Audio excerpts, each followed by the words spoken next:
good afternoon. Thank you so much for joining us. My name is Nicola Willier-Fenton. I work in the Continuing and Distance Education at the University of Vermont, and we are the proud organizers of the Legal Issues, Higher Education Legal Issues Conference, which is held each fall and will be a virtual conference this year, and we'll learn more about that as we continue this series. So today we're talking about first steps and decision points, preparing for the new Title IX reality. And our panelists, as you can see in the boxes here, we'll introduce everybody. We'll go over the background of Title IX. So what does Title IX mean now? When a report is made, what happens next? Questions, and then future webinar as well. This is the first in a series on this particular topic, and we look forward to you joining us throughout the series. So with us on camera from his home is Jeff Nolan, an educator and labor and employment attorney who represents and advises and educates and helps clients to manage potential conflicts, enhance the safety of individuals and environments, and successfully navigates the maze of legal obligations faced by institutions of higher education and employers. Jeff will lead our discussion today. Thank you so much, Jeff, for being with us. Thank you, Nicole.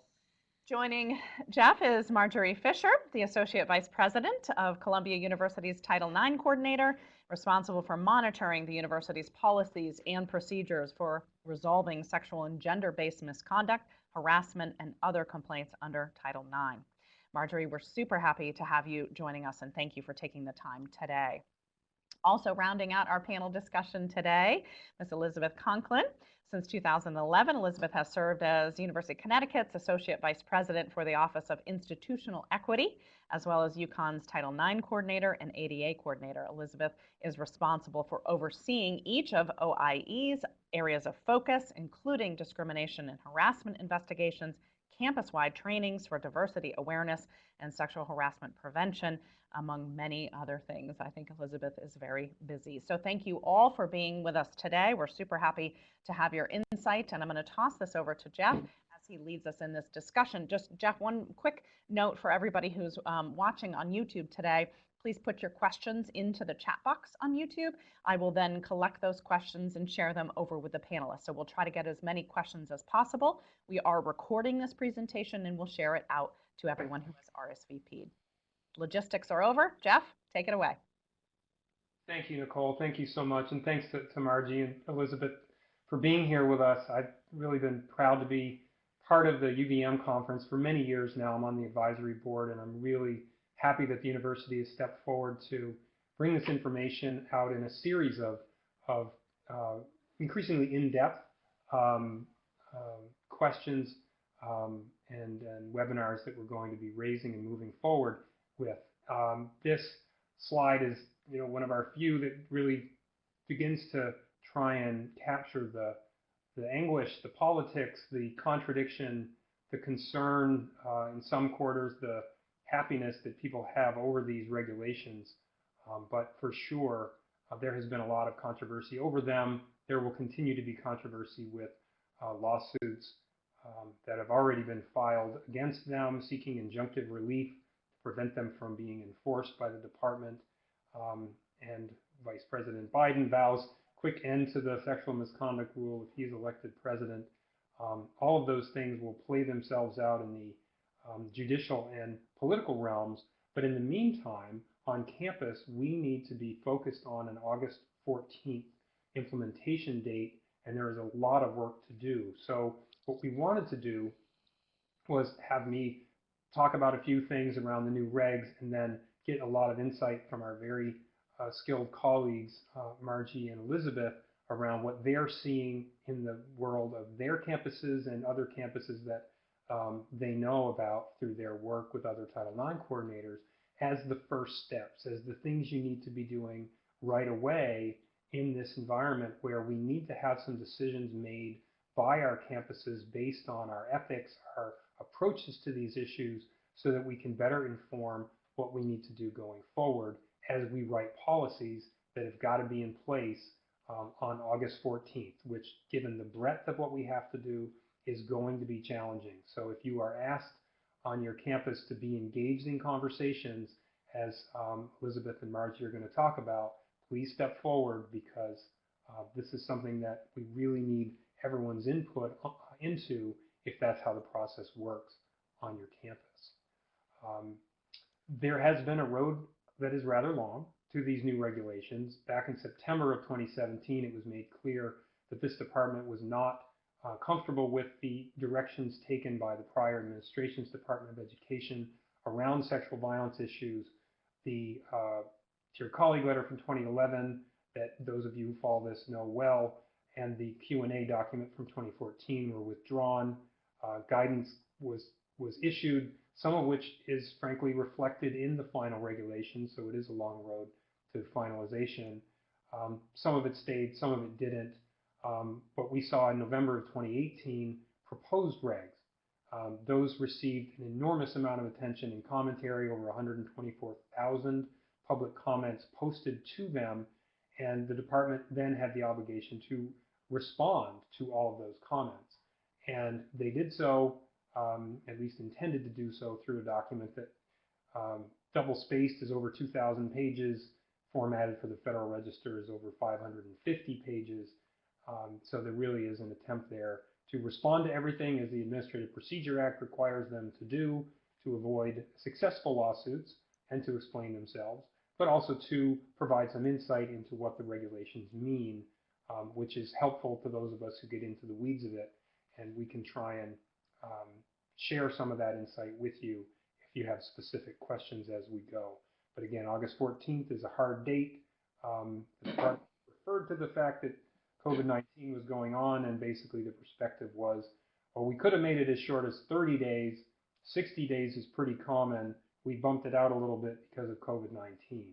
So you should be able to do it. So we're working hard.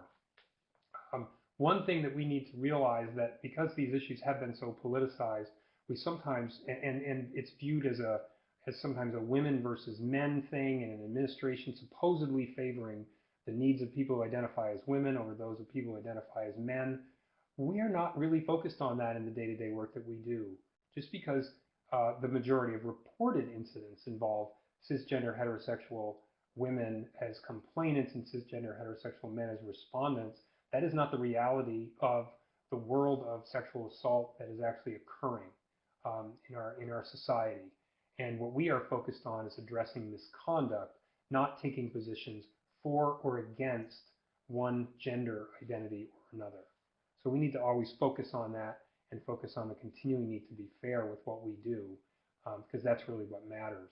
And some data quickly around that there really are a surprising number of occasions where, in response to an anonymous survey, men in our society will report that they have been subjected to sexual assault. We just don't tend to see it as often in our reporting, although it does happen and does get reported. Again, we focus on the conduct. We are against these forms of misconduct. We're not against anyone because of their gender. So as a backdrop, just to talk a bit about a narrowing of focus that the department has allowed schools to take, when the decision point is going to be whether they take it or not. So the definition of sexual harassment has been narrowed: conduct on the basis of sex that is either having to do with an exchange, have sexual contact with me, or I will give you a bad grade, or I will give you a promotion if you do, that sort of thing, or is a higher standard than used to be the unwelcome conduct of a sexual nature standard.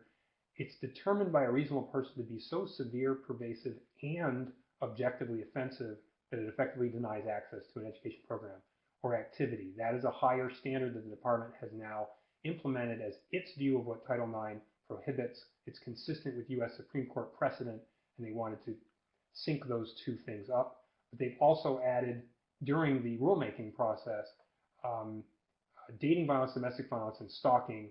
Sexual assault was there before. Gender-based stalking in this setting. We still have to address non-gender-based stalking through the Clery Act, but that's something that we can talk about some other day.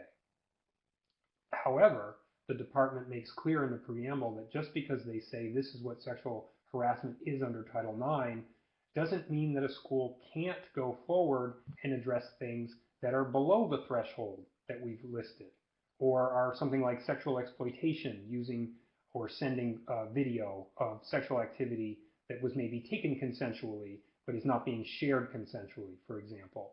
That may or may not be sexual harassment under the new standard. You can continue as an institution to take action against that if you prohibit it, but you need to follow certain procedures to do it, and it'll be up to your counsel and your Title IX folks to figure out how to do that, what procedures will apply. We'll talk at some level through that, but it is a bit in the weeds for our purposes today. You'll have to rely on counsel to get there. The main point is you can get there. So I want to stop there and ask what Margie and Elizabeth have to say about their process for thinking about just these kinds of decision points and issues on campus first, and then talking about this option that we have to go broad, like we've been doing, or to go narrow when it comes to sexual harassment definition. So I can jump in. I'm the Title IX coordinator at Columbia University, and we are spending a lot of time talking to various stakeholders and student-facing staff about the different decision points, proposing to them, in some cases that we would like to continue to provide investigations and adjudications on cases, even if they don't fall in this very narrow definition, collecting their points of view, talking, intently to our investigators on both employee cases and student cases to find out, how many cases are we talking about and so on, because if they don't fall into this very narrow definition that the federal regulations prescribe for Title IX, we can give this extra due process or we need not give this extra due process. We can have full-blown hearings or we need not. So we are not at that decision point yet, but these are the kinds of things that we are talking about. If the harassment is severe and pervasive but not objectively offensive, so it doesn't fit into that narrow definition, do we investigate it? Which I suppose that we will continue to investigate it for many, many different reasons, not the least of which is, an ethical reason and an expectation that members of our community expect to be protected. But what process will be given, since only the process like full-blown hearing cross-examination is required in that very narrow group of cases. So we have, 75 days left, Jeff, and we have to figure it out. But those are the kinds of things that we're doing and discussing on the way to that policy. Yeah. Elizabeth? Yeah, I think it might be more like 65, but I could be doing the math wrong. You're killing me. But I agree with Margie, and I think the question for a lot of us, and the real stress test will come after August 14th, but I think it's largely a question of flow. Where will the cases flow through? And really thinking through in advance, what types of cases have you seen over the last few years, and what would they mean under the new regulations? I agree with Margie. We've worked very hard for more than 8 years around educating and informing our campus that we take these issues seriously and that they can come to us for support and investigation. And so my sense around the nation, and certainly at UConn where I am, is that we are not going to stop providing support or investigations, but what channel they stream down might start to look a bit different. In my role, I also directly oversee the investigations where employees are respondents. And so really thinking through what makes sense there, and we're going to talk about that a little later on. But I think that the employee as respondent cases do raise different questions. So my overarching principle here is that I think it's good to think through specific cases that you've already handled and would they look different? There's a lot that we do that doesn't necessarily need to change. There are questions about whether you want it to, and we'll get into that today as well. Thanks, Elizabeth. On the process we must be engaging in right now, I'll say that when you're working with different clients around the country, it runs the gamut. You have those who are following processes like what Margie describes, where you're working with stakeholders under great time pressure to come to a more of a joint decision about what the institution thinks is the best way to answer the various decision points that we're going to talk through, while still complying with the regs to the extent that you must. That's one side of the spectrum, but another side of the spectrum is schools that, because of COVID, because of the extent to which the community has or has not been engaged with these issues previously, or because they're more comfortable with the process, has simply said, Title IX coordinator, you write it. Jeff Nolan, you write it and see what it looks like. And then we will, I'm sorry to call myself in the third person, lawyer, you write it. And then we'll see what it looks like. And then we'll decide once we see it and have it on the screen in front of us, whether it's going to work for us. So there's nothing wrong with taking different perspectives. The only thing that's wrong is not doing anything, because if it's 65 days and we have so many other things to be concerned with, from racial issues to COVID-19 and epic life-changing matters, we've got to keep working on this. Unfortunately, we don't have a choice, because we are going to have to apply the procedures and the standards that have to be in place as of August 14th. So we got to have that process. So think of what's best for you. There's not one right way to do it, but think of something that will get you to the goal of creating what you need to for August 14th. And if you find that you can't do a complete redo of your policy and fix every little thing that ever bothered you about it, because there's simply too much to do, that's okay. Fix it to comply with the new regs. Don't change things you don't need to change, like consent or other aspects where you have discretion without regulatory oversight to leave things as they are. You don't have to change everything. Okay. So difference in what it takes for an institution to have to step forward. I emphasize in red, institution must respond if it has actual knowledge given to an official with authority to institute corrective measures, or the Title IX coordinator gets the information of sexual harassment as defined, and this is where it narrows, that occurred within the school's education program activity, which is defined here, locations, events, circumstances over which the recipient, that is the institution, exercised substantial control over the respondent and the context in which it occurred.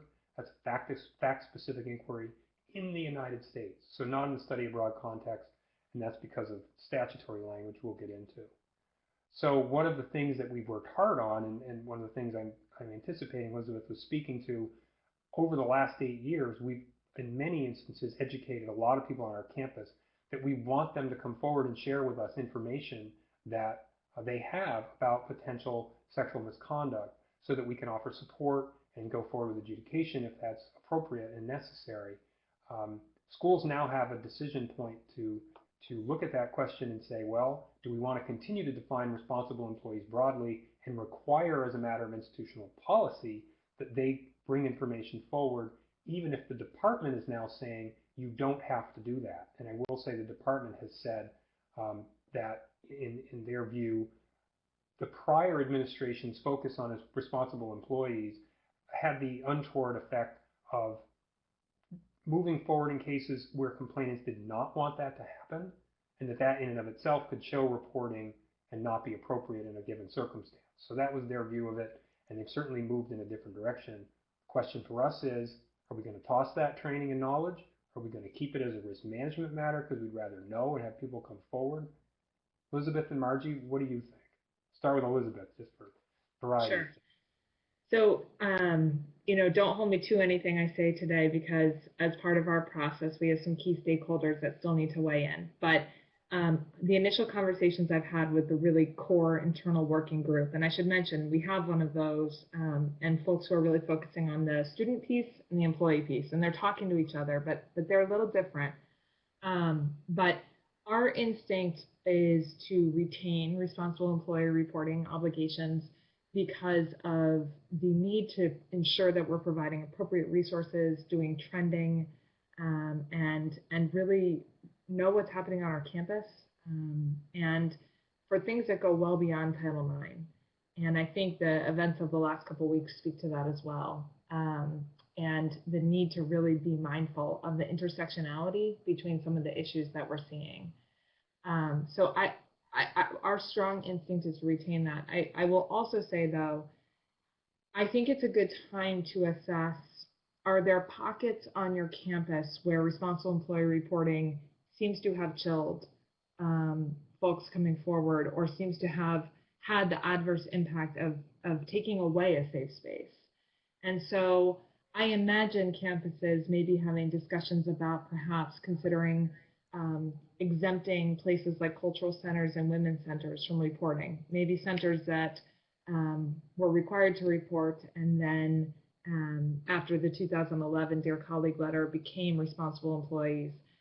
I think there's some room here. I think there's been room for a while, but I think that this might be the moment to think about that and think about the intersectionality of claims. So if we know that people of color or LGBTQ students or employees are more at risk, what supports are we providing and how do they intersect? So thinking beyond perhaps a women's center into some of those areas in terms of considering exempting employees. And the last thing I'll say is that I have a real preference for not calling places confidential unless they have a legal confidentiality. And I think a lot of us felt from 2011 to 16 that we really had two choices, responsible employee or confidential employee. And I think there's a sort of a third bucket, and different institutions call it different things, but something we're pondering is having a category of exempt employees so that we retain the keyword confidentiality for places like our student health services or mental health services workers who truly have legal confidentiality, so that our students really know what it is that means. So those are some of the conversations that we're having right now. Yeah, and you've given us the insight, Elizabeth, that we definitely have the options now to define this as we like. There is no pressure from the department. There was the impression before that there was kind of an unspoken assumption that you must go forward, even if a complainant didn't want you to, and you had to view responsible employees very broadly, which had untoward consequences, Elizabeth talked about. No question now that you can define it however you like. You should be clear, though, if you're using confidentiality, do it narrowly. If you're using exempt, use that for folks you don't put in the responsible employee category, and then use responsible employees for those that you've trained to have that obligation. The department is not going to say that your training them makes them folks who bring actual knowledge to your doorstep, even if they don't report to you, but you can still put the obligation on them and say, we want you to tell us because we think that's better for risk management. We can help, we can provide resources, even if we don't move forward with a formal complaint, as we'll talk about. Margie, you want to comment on these issues? Can you hear me? Because yeah. Yes. So, we see it as a floor and not a ceiling. And we have worked really hard for the past, several years to train employees, student-facing employees, that they must report. And the upshot of that has been that a great percentage of our reports come from third parties. And once we train them that if a student does not want to participate, once that report is made, they're more willing to make the report. They consider themselves, usually after being trained on this, a bridge to help. And that if a student doesn't want to participate in an investigation, but is happy to have accessed resources through this report to support them, counseling, something like that, then it was a good thing to have happened. So, I also can't speak to exactly which direction we're going to go, but I would imagine that we were going to continue this as part of our culture at Columbia. We really do consider it in many ways, an ethical issue to provide this kind of information to students at the very least, and at the most provide them with an opportunity to participate in an investigation, especially in a school that is, people from all over the world, people who don't know exactly where to go or what to do if they experience a sexual assault or dating violence. And so I think it's likely that our program, where we, expect reports to continue, but, we're not there yet. I like Elizabeth's idea of calling certain groups what did you say? Exempt. The only thing I worry about is that people get confused. The faculty, if certain members of the faculty are exempt, and students might be confused. Like, is this someone I can talk to and they won't tell anybody about it? Or is this someone if I tell, it's going to make a report? I don't know. Like, now everybody knows exactly what it is. So it would be easier to continue down that road. Yeah. So we have a good clarification point. One thing to note that this is the federal definition for responsible employees that effectively has been changed. States have moved forward with their own legislation, sometimes in anticipation of what they thought the federal government might do with these regulations. So we have independent state legislation, first I think in California, then New York, but one in particular, and I practice in New York and in Texas, and one of the things to note in Texas that a commenter reminded us of is that in a state where you have an obligation put on responsible employees under state law, because you have the ability to move forward based on their reports, and their employees are required to move forward, you can follow your state law while not causing any problems with the fact that the feds don't themselves require you to treat responsible employee information as putting you on notice. So, Margie? I just wanted to add that I think if you end up continuing your program as is, we're all going to have to do a really good job communicating what all this is about to our students and our responsible employees. And because there's been so much media out there on this very issue that is so confusing. Right after the new regs were posted, I saw a headline from an online news operation that says coaches no longer have to report sexual misconduct by their, by doctors or something crazy like that. And it was so. If that university or that athletics department is continuing their their responsible employee requirements, I'm sure under the NCAA they have such requirements.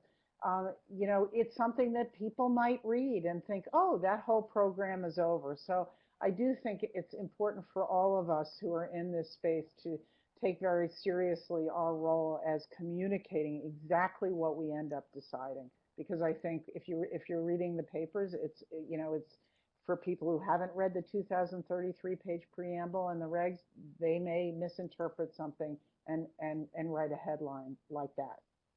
Exactly. Thanks, Margie. So we've got a good question in the chat. It's a hypothetical that I think I'll address based because it's even stronger when we look at this information. So again, to be something you must respond to, it's got to be within the school's education program or activity. There's language here about what that can mean. It's not a simple on-off campus, but that is often something that will come into play.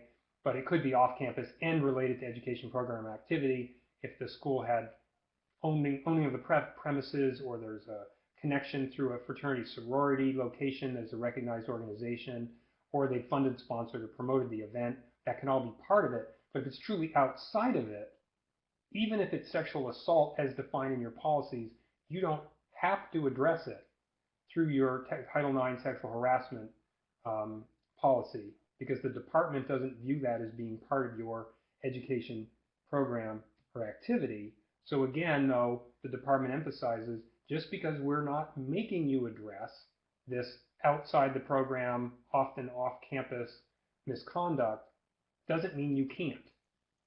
Okay, so again, we're going to need to work with counsel about how to navigate these issues, and there's some really unfortunate language that you must dismiss something from the Title IX side of the house and go to the Student Conduct Code, but I'm very confident that it can be written all as one code with two tracks within it, so you don't really have to push it out. You just have to say you're dismissing it from one side to the other.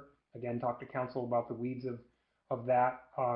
But this is the decision point that we're going to have to make. Margie and Elizabeth, do you have thoughts on that question you want to share?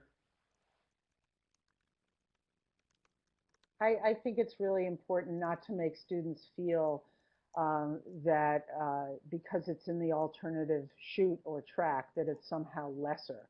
I mean, if you have someone who's sexually assaulted in a dorm room on campus and someone else is sexually assaulted 2 blocks away in a private apartment on campus, it seems, and one will definitely go into that alternative chute with different, maybe possibly different policies and different procedures.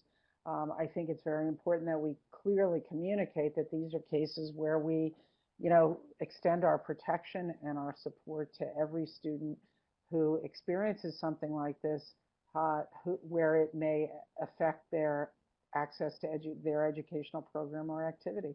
And so I do think it's another situation where we have to clearly communicate, because it's very confusing. I mean, if you're not in this space and you walk into the student conduct office and they tell you, oh, it's not a Title IX case, it happened X, so you'll go over here. I think that can be very confusing and off-putting. So I think we have to make clear that we are supporting the students, wherever these things happen, should we decide to encompass them in our conduct proceedings.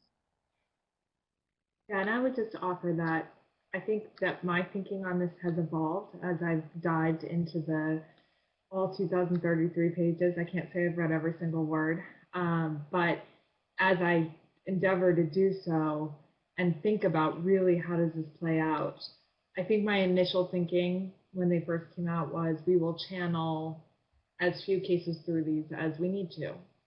But the more I think about it and think about training and education for our students, staff, and faculty, the more it seems to me that we may want some consistency in our process, particularly because in some cases it may require investigation to determine whether you're in the Title IX buckets, right? So you don't want to have to go backwards if you haven't provided all those pieces of process. So again, I think we've all repeatedly said, don't hold me to this yet. But an early evolution in thinking is that we might want to have pretty similar looking investigation processes. Once we get to a hearing, and we'll talk about this, you may then, if you know you are not in a Title IX flow, bucket, whatever term you're using, stream, at that point you might decide, okay, we're not going to do live cross-examination by advisors or decisions of that nature. But that I think we need to be really thoughtful about the flow, particularly because some cases may require investigation before you know. Yeah, absolutely, Elizabeth. And there's a great scenario that I'll get to in a second. But just on that point, it is, and you don't have to understand all of the whys if you're not in this world as a Title IX coordinator, but if you're interested, it is possible to not have people feel like they're being sent to some other place or over to the student conduct code. You can have them come in, share their information. It's up to us as the Title IX professionals, if that's your role, to triage it, determine which direction it needs to go. If, as reported, the conduct would fall within the Title IX definition, then you would investigate it as such, follow all the rules that are dictated for those cases. If it's determined at some point that it doesn't fit, hopefully, well, it would be easier if you constructed your holistic process so that it doesn't matter all that much. Right. Certainly through the investigation point, to the point where the investigation report is written, because the pieces that go into that are mandated by the regs are not so contrary to prior practice that they could cause us to get really nervous about the distinctions. Whereas getting to the hearing, there you've got some pretty hard and fast decision points, because there are some dramatically different things about the hearing process that we'll talk about, where a school could say, I'll do the exact same thing for all types of sexual misconduct, whether within Title IX or not, up to the point of the hearing. I might make some different decisions at the hearing point. So we'll get to that in a second. But someone asks a good question. They pose a scenario. What if you have a combination where, let's say, the sexual assault itself that's at issue happens off campus, not in a program or activity, but then there's subsequent sexual harassment on campus involving the same parties that fits within the Title IX definition: severe, persistent, objectively offensive, pervasive, objectively offensive. What do? You're going to have two different processes. Theoretically, you probably could, but practically, you don't have to and probably don't want to. So I would plan to throw in language that indicates where you have it. Again, if you're writing two streams, two parallel processes within one overall policy and procedure, that say we have our Title IX process, it looks like this. We have our other sexual misconduct process, it looks very much like the Title IX process. If you get to the hearing and you've got a mixture, I'm probably going to put in language that says we're going to choose to adjudicate all of the matters related to that case through the Title IX procedures, so that you're covering your bases on providing those procedures as required by the regs in the Title IX part of it, and voluntarily providing that extra process in the non-Title IX part of it, is one thought. But that's a great scenario that we will definitely see and that we'll have to anticipate as we write these. For the interest of time, quite simply, the statute says person in the United States, so we can't literally apply it to, say, a study abroad context, so we need to decide as a decision point, are we going to continue to do that? The prior administration didn't say it very explicitly, but I certainly heard people say it. Public, I was going to say webinars, but actually when people used to get together in gyms, it was called a conference, and we all sat together beside each other, touching elbows, and didn't mind, in fact, enjoyed the camaraderie, but didn't enjoy the fact that the department was rather ambivalent, or ambiguous, I should say, suggesting that you should treat study abroad as within Title IX, even though there was no specific authority for it. The department has now said you don't have that authority as far as what you have to do according to the department. But again, you can regulate that if you want to, just like the other stuff that's outside of that. One thing that's really focused on in these new regs is supportive measures. And it's something that we'll talk about in the procedures piece, but they are things that you are supposed to reach out initially when a complaint is received, regardless of whether someone wants to file a formal complaint or not, to say, there are things that we can do to restore or preserve access to the school educational program that don't unreasonably burden the other party, get them kicked off campus, kick them out of a particular residence hall, although that may be a not unreasonable burden depending on the circumstances. But these are things that are designed to do that, and there's some examples here. But the department's focus is definitely, yes, we understand that the formal hearing process is going to be more difficult for parties, and it may chill reporting of complainants, but we feel it's necessary for due process. That's their view. But at least we're going to emphasize that schools should have available right at the beginning, whether they file a formal complaint or not, a lot of different options that are available to the complainant or the respondent, and that's something they've been saying since 2017. I wonder, Elizabeth and Margie, what your thoughts are on this shift in focus.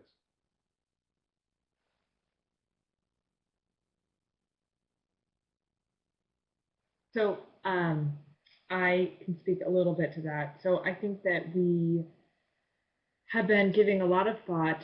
I think a lot of us, hopefully since 2011, but certainly since the 2017 letter, a lot of thought to equity as between complainant and respondent, what the structures are, how our materials look, what our staffing looks like.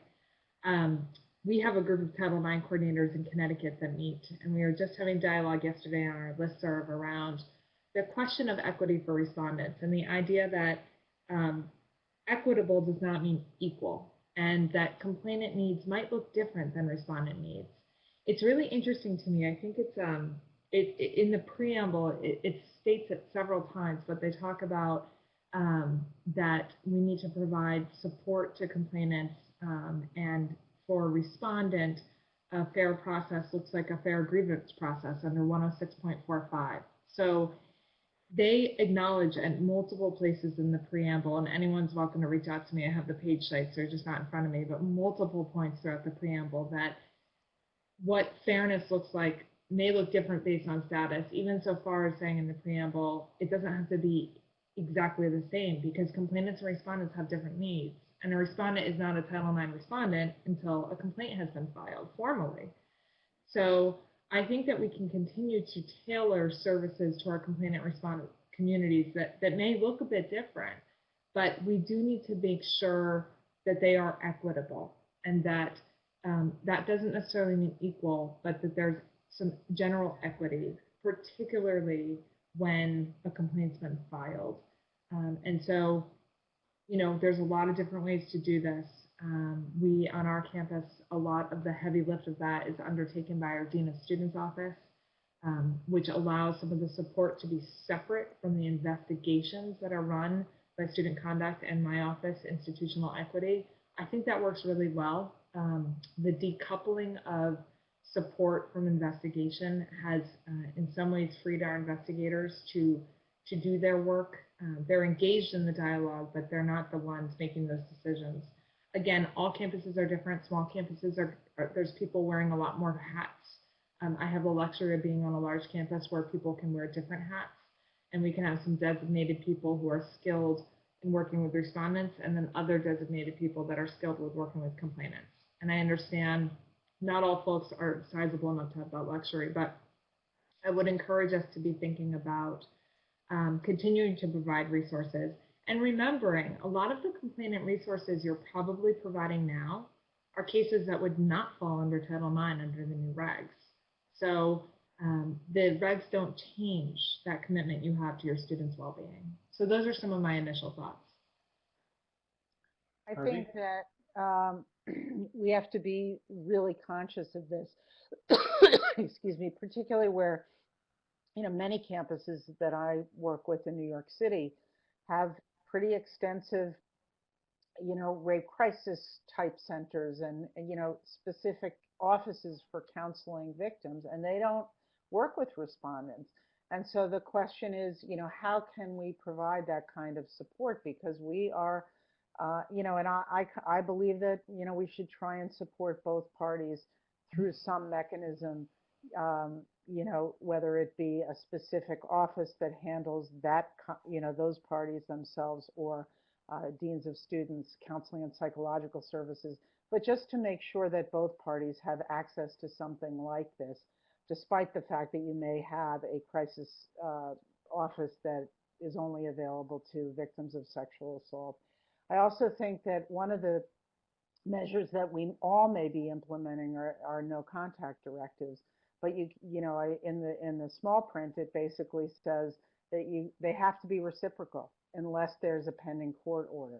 And so we have to do a lot of education for our RAs, coaches, people in, for example, a fraternity or sorority, and students themselves, so that they understand what this reciprocal order means and what they must do if they run into each other at an event. Because, New York State has a state law that says, the respondent must leave wherever he or she is at that time.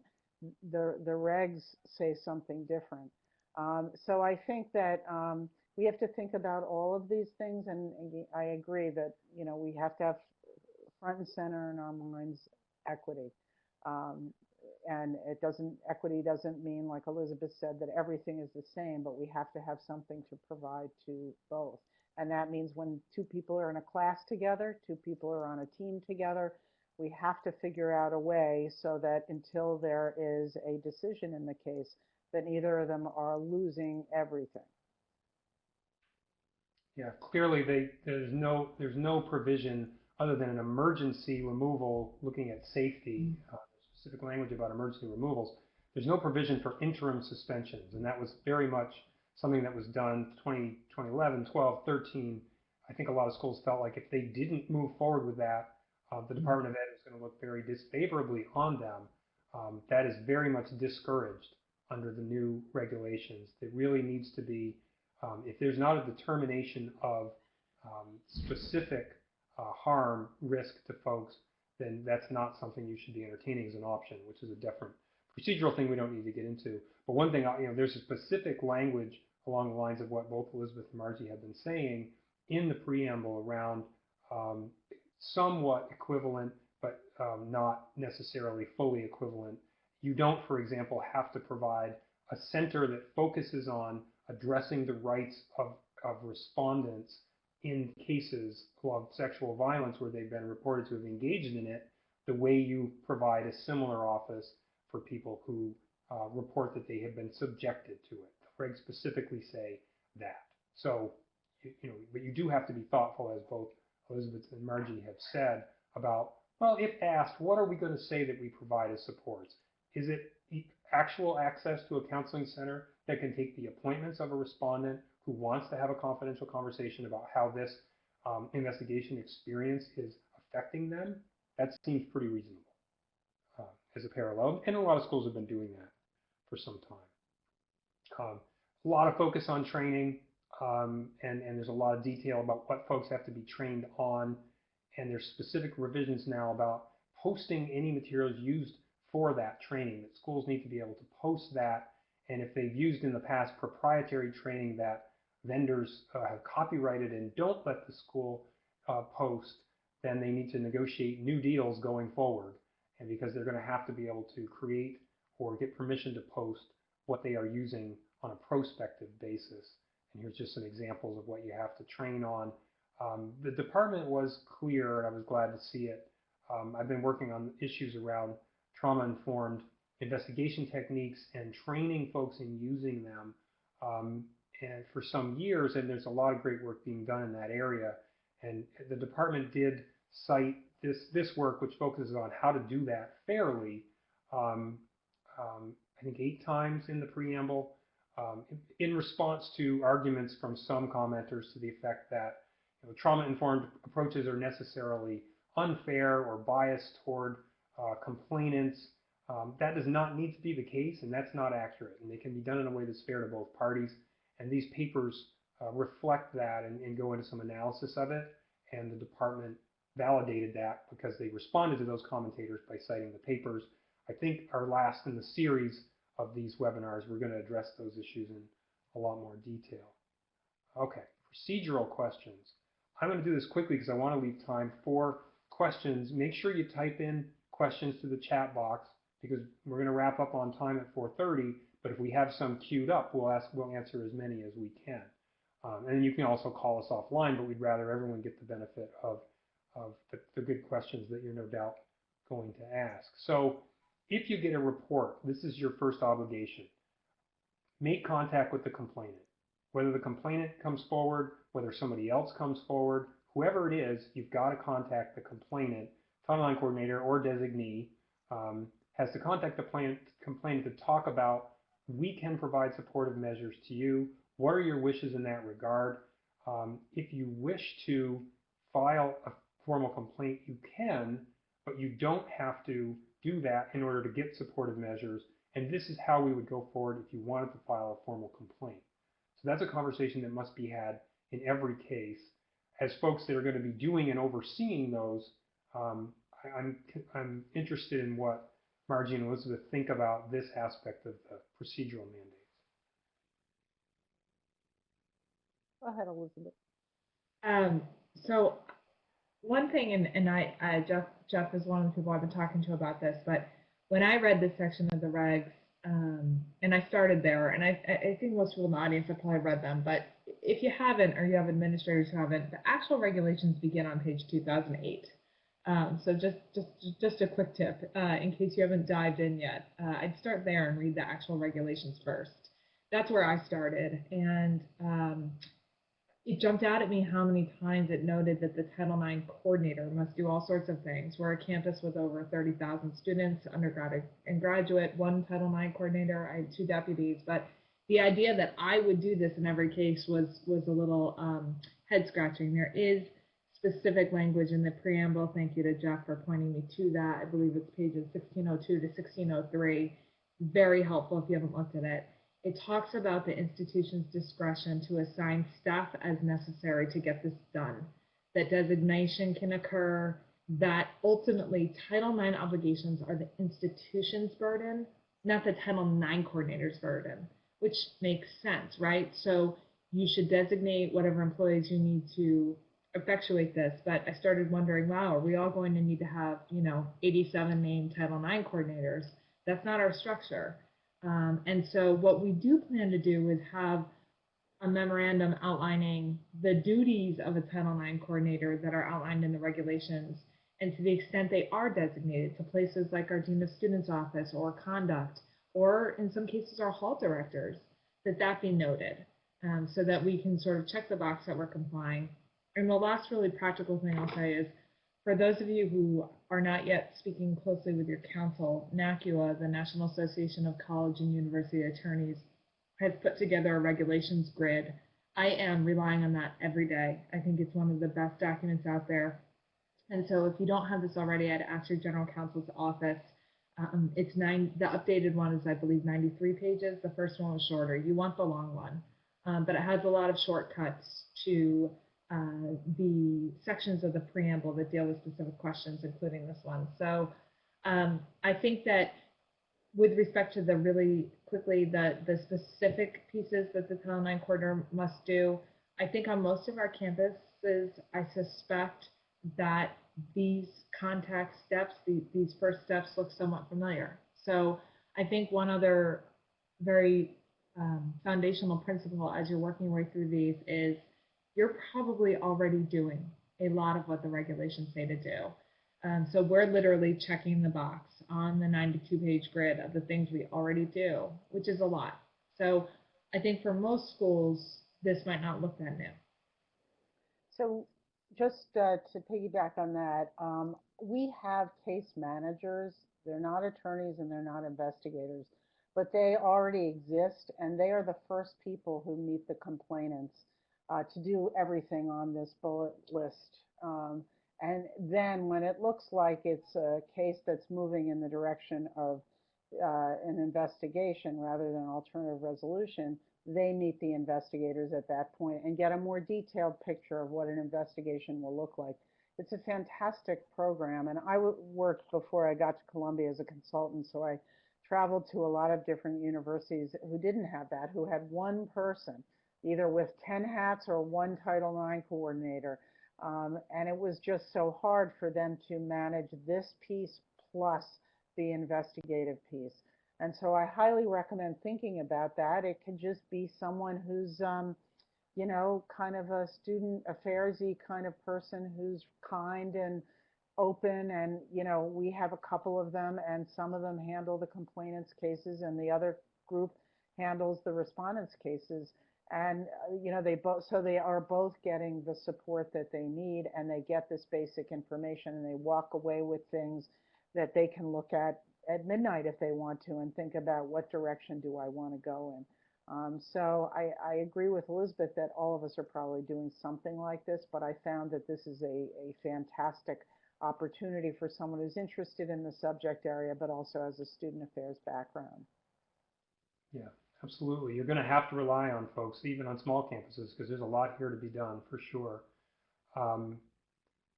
Typically, the department prefers that schools defer to the complainant's wishes. One practical thing to note, that if the Title IX coordinator decides they want to go forward, they can sign a complaint, even if a complainant does not choose to do that. But you're going to have to think practically about whether you can actually move forward, because as we're going to talk about in a second, if information from someone is necessary to establish that the policy was violated or wasn't violated, you can't rely on that information unless they go to the hearing and subject themselves to cross-examination.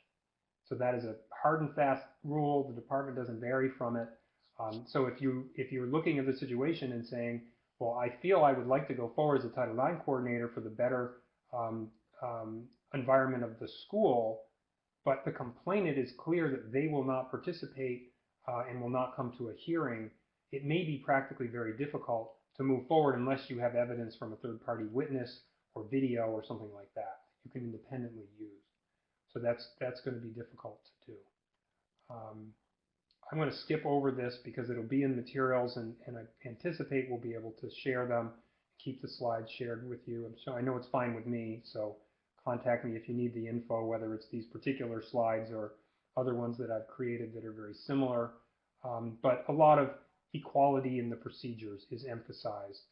But I want to skip to live hearings because the idea is from a particular Sixth Circuit decision by 2 judges out of 3, and the department has gone with it very strongly. There were alternatives it could have chosen, models where there is no hearing, models where there is a hearing but the chair asks the questions predominantly, which we can still use in non-Title IX cases, and you may choose to, where you get up to that point and you can go one way or the other depending on what's at issue, Title IX conduct or not. But in any event, you have to allow cross-examination by an advisor. And the advisor can be a lawyer, but it doesn't have to be. It can be anyone. And if they don't have one, then we need to provide one for them without charge to them. So schools are working hard on the question of who's this pool of people that we're going to have as advisors for people that don't have them. How can we run these hearings in a way that's civil? The answer is yes. You certainly can have rules around that. You should write them into your process, that the chair controls the hearing, and that we're not going to allow people to badger and yell at our students in the course of it, whether they're a lawyer or not. But these are issues that are going to have to be raised. And I wonder, for Elizabeth and Margie, in the 5 minutes we have left, what your thoughts are around the advisor question and how you might address it, or how you think your colleagues might. We provide advisors, Jeff. We provide attorney advisors to the parties at Columbia and have been doing that for about 5 years. It really works well. You know, we have an organization in New York that does a lot of things like DV representation and other things like that, and they've taken this on as a contract. And we have a pool of defense attorneys who come in, you know, at a low fee to help our respondents, and it has worked very, very smoothly. But if the student doesn't want to take advantage of that, they can hire their own attorney, or they can have their mom or their coach be their advisor. So this works well. We're in the very fortunate position right this minute where we don't have to go out and create this. I've been talking to a lot of my peer institutions about how to do this. You know, there are universities that are using their law schools. There are people that are trying to organize pro bono organizations, because or limiting their representation just to cross-examination. You know, the problem is that when you have advisors who are coaches and faculty members, or even a friend of one of the parties, they may not want to engage in cross-examining another student or another employee, and I get that. But we, you know, under the regs, we have to provide somebody to do that, even if the complainant doesn't show up. So I think that this is complex and difficult, but it's got to be done. Elizabeth? I'll just speak quickly because I know we're near time. We do not have contracts with Counsel at the moment. We do have folks who serve in an advisory role. You know, I think a really common scenario is a respondent who hires private counsel and a complainant needing an advisor. So we have several individuals at our institution who have served in that role for some number of years, most notably in our Women's Center and our Dean of Students office. And so thinking about expanding some of those options from inside our community with respect to particularly student affairs staff and cultural center staff.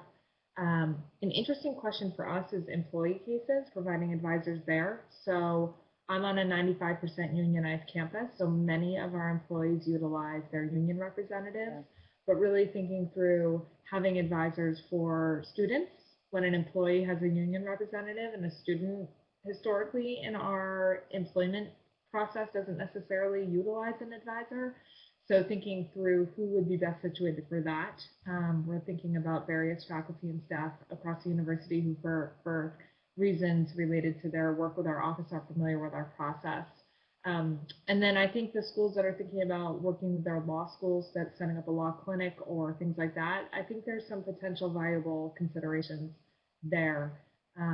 You know, the thing that I'd say as a practical matter, given August 14th is not far away, bear in mind that these folks need training too, if you're providing them, right? So if they choose their mom, you're not going to train the mom, but if you're providing advisors, you need to make sure they're also trained. So bear that in mind, because I think some folks are thinking about training investigators and hearing officers, but that's another pool of folks that you want to be thinking about. Yeah, and I think in practical terms, Elizabeth, you're absolutely right that they've got to have some orientation to your process at least, so that they don't get in the way and really cause a detriment for your process. And I think for advisors who are not part of a pool you ordinarily use, you should have a sheet describing your rules. Here's what we require in terms of the way you comport yourself, and you're not going to badger people, however you want to phrase it. The regs specifically say you don't actually have to provide training to them, and they can even have a bias or conflict of interest. It doesn't matter, because they can be biased toward the person that they're working with. If it's their mom, probably they are, and that's okay.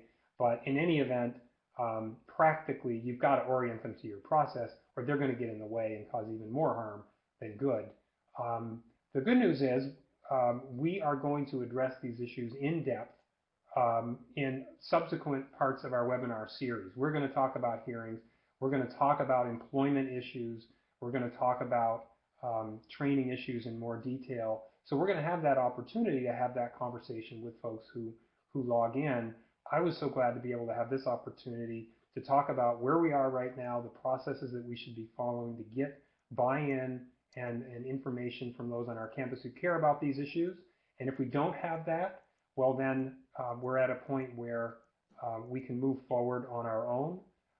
We've got another Q&A, general Q&A coming up next June 19th, where me and 2 colleagues are going to answer questions as the whole format for the session. So we didn't have more in the chat, just so you know, none got pulled up, but you will have the opportunity to dial a bunch in beforehand and share those here. So closing comments, I'll give it to Elizabeth and Marjory quickly, and then we will send you all on your way to, I hope, a nice afternoon. You can all we do can do hard things. Yes, there we go. And call on your colleagues for help. And as we were doing this webinar, I watched my son get an ice cream from the ice cream truck, which went down our street, which is summer nirvana. So please try to enjoy some moments this summer, whatever that looks like for you. Yeah, thank you both. Thank you, everyone, for being with us. Thanks to Elizabeth. Thanks to Margie. And we look forward to having more opportunity to interact with you on the 19th.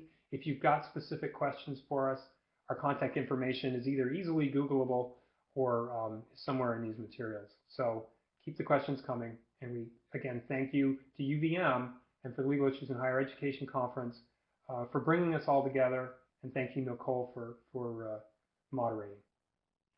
Thank you, Jeff and Elizabeth and Marjorie, for the valuable information today. And as I'm listening and learning so much from you, I'm thinking about the rich conversations that will be happening at the conference this October. So just making note of that and putting in your calendars that the conference is October 19th through the 21st, and it'll be online. So there's information on our website, which is learn.uvm.edu. And Elizabeth, the ice cream truck came through my neighborhood today too. So to see that as well. So have a wonderful afternoon, and we will see everybody in our participants hopefully back next Friday as we continue this conversation. Have a great afternoon. Thank you. Yeah.